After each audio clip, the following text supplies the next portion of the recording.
5 seconds. Start. Mr. Deputy Chairman, sir, the discussion has come at an appropriate time when people in this country are very much concerned about the future of the press, its structure, and its freedom, and therefore I welcome this opportunity to say a few words.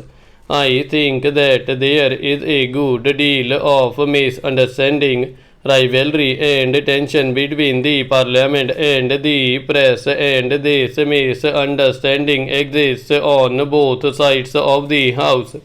The usual attitude among the politicians is that if a newspaper supports their party, then it is independent, and if it criticizes their party, then it is the mouthpiece of the monopolies. Well, sir, it is not as simple as that. We all know that many parties, when they have been in power, for instance, the DMK, the CPM, all these parties have harassed newspapers when they have been in power. Sir, this is not a situation that is new to India. It exists in all democratic countries.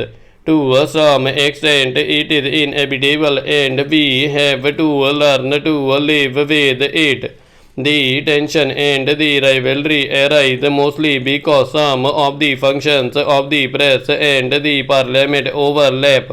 Also because the two institutions to a great extent depend on each other, and this results in a certain amount of resentment. There is also the fact that the press has a function to be a critic of the government, a watchdog of the government as well as of the political parties, and this is often misunderstood as hostility. But in our situation today, where we are still building a democracy, where democratic institutions have to be built up and sustained, and where our freedom has to be maintained, I think it is essential to create rather more cooperation and understanding between the press and the parliament. I believe, sir, that one of the most important functions of the press council could be and should be to act as a link between the parliament and the government on the one hand, and the press and the public on the other. I feel that some of the misunderstandings that have developed since independence between the press and the government are due to certain historical reasons. Before independence, the national newspapers excited for the national movement. There was no conflict between the two. The proprietors, the editors, and the leaders of our national movements were united for the single aim of removing the British government. But after independence, the situation became rather different. It is natural that after the achievement of freedom, there would be different interests and different ideologies represented in the press, just as they are represented in parliament. Therefore, to accept the press in India to support the party in power on all issues would be unfair and unrealistic. Sir, one of the complaints against the press coming from the government after the last general elections was that it would not reflect the will and the aspirations of the people, and that it has represented the monopoly interests. Even these allegations, sir, have been disproved to a great extent by those who have analyzed in detail the coverage of the last elections by the press. The fact is that a kind of distrust of the press has grown in the ruling party and in government circles, and their feeling is that our major newspapers do not support the basic policies of the government, that they are overcritical. Sir, I would like to say this.